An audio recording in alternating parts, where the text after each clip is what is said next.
You're listening to the Agent Survival Guide podcast, a podcast for today's insurance agents.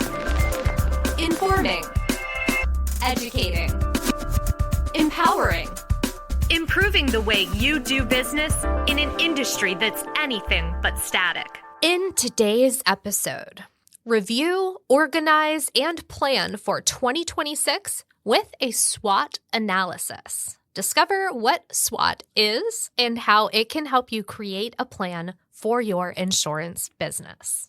Using a SWOT analysis to review your insurance business.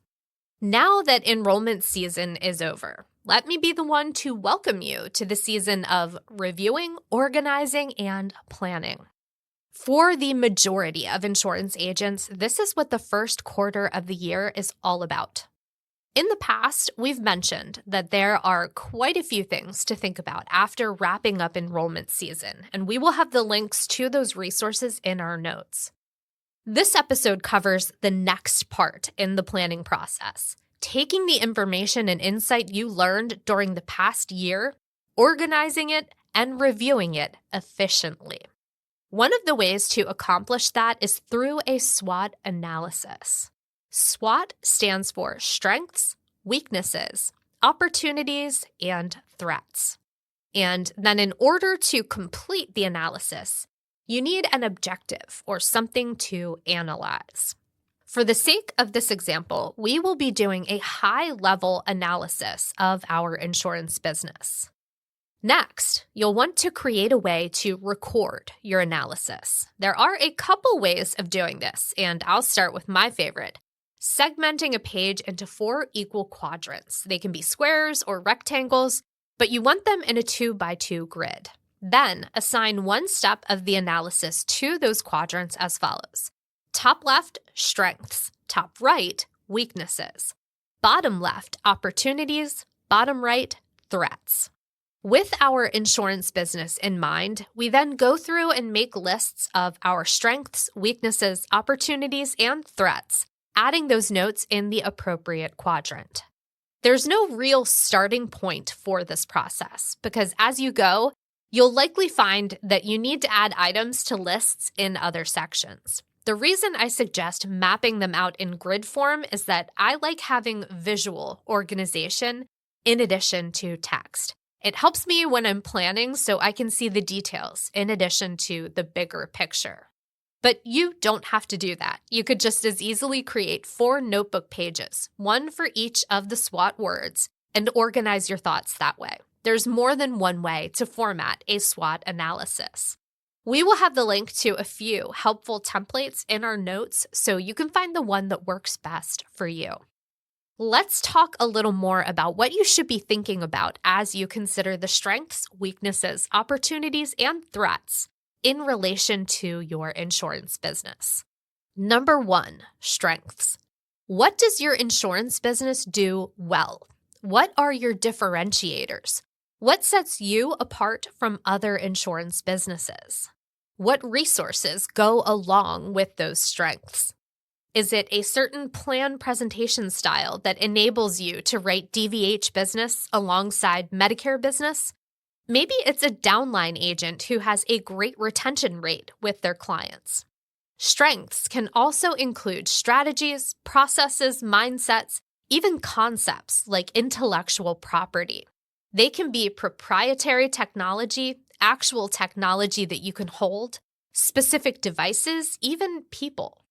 This is an internal assessment of what you're doing well with the resources you currently have. While it might seem a bit like a glorified pat on the back, there's a reason for recognizing your strengths. You'll be able to pull out details of why those strengths work so well. Maybe it's a process or strategy you can implement elsewhere. Don't get too caught up in the why. Just get the what down on your list. As you move through your strengths, it's very likely that you'll spark some thoughts about the next part of our analysis. Number 2, weaknesses. If the last step was an internal snapshot, this step looks both ways, internally and outside of your insurance business. What's missing from your insurance business? What are your competitors doing better than you? Are there limitations to the resources you have? Maybe it's a lack of a particular resource or a need to replace a resource. Have you differentiated yourself from your competitors, or is it hard for prospective clients to know why they should choose your insurance business? Again, really high-level items here. You don't want to get too deep into the details of why or how to fix things here. Just jot down weaknesses. And for a word of caution here, be kind to yourself as you take this step. There's no need for a scathing negative review of your business. Don't pretend you are on the judgiest episode of Shark Tank, but don't go the Eeyore route either. Beating yourself up or getting caught up in the emotions of your weaknesses is not going to help you. We are here to identify, then on to the next one, and that is number 3, opportunities. What do you hope to achieve? Maybe after taking a look at the data, you realized that people were interested in a product that wasn't in your portfolio. Maybe a new hospital is coming to the local area, and that means a new network of choices to learn about. Take a look at your weaknesses. How can you use what you've identified and turn it into an opportunity for your business? Did you have an issue with a printer during AEP? Consider looking into paperless enrollment options like what we offer here at Ritter through Integrity Connect. Maybe it's starting a culture-related social media presence to get your name out into the community. This is the time of year to get some of those ideas down on paper that you have been having throughout the year. And as you work through each of the steps, you'll see the process start to come together. Number 4, threats. While having dreams and goals comes easily, you want to be practical and realistic in your planning. This step is about taking those dreams, goals, and identified opportunities and critically looking at whether or not you can move on them. And same caveat as with the weaknesses step. Don't get discouraged by your emotions here. This is the place to get a high-level idea of business risk down on paper.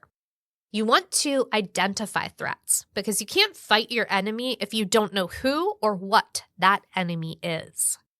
What obstacles are standing in the way of your opportunities? The example freshest in my mind would be this last enrollment season when certain Medicare Advantage and Part D plans went non-commissionable. That was a threat for insurance agents who did not have a diverse portfolio. If that was something you experienced this past year, now is the time to set up a more well-rounded portfolio. Here at Ritter Insurance Marketing, the FMO that powers our podcast, agents can get a free portfolio review. We match agents to our team by location. So when you make that connection, you're talking with someone who knows the market you're selling in. Maybe it's not portfolio related. Let's go back to that new hospital coming to town. What if you're not contracted with the biggest carrier in their network? That's a threat you can mitigate by getting that particular contract. And last example here, we talked about social media. Maybe you have the social media accounts set up and you're active in your community, but you haven't joined those two concepts together. It might take time and additional work to create that presence, but you want to get on that before your local competitors beat you to it. What you decide to analyze using this method is up to you. As I mentioned earlier, you can start out high level with your business and delve into your selling portfolio, a social media presence, adding technology like Integrity AI to your business, even partnering with an FMO like Ritter. The SWOT analysis is a great way to make decisions deliberately, ensuring that you've truly thought through the process. And I know I mentioned this earlier. I want to say it again. We have the links to some examples and templates in our notes for you. And if you're looking for more planning resources, our video training resource, Night School, covers creating a business plan. We will have the link to that training module and a few other resources in the episode notes as well. If you like what you heard here today on the show, let us know by rating and reviewing the Agent Survival Guide podcast. You can do that on Apple Podcasts and on Spotify. We would love it if you took a minute to do that. It helps us to know what you like so we can do more of that in future episodes. You can also reach out by email, asgpodcast@ritterim.com. That is asgpodcast@ritterim.com.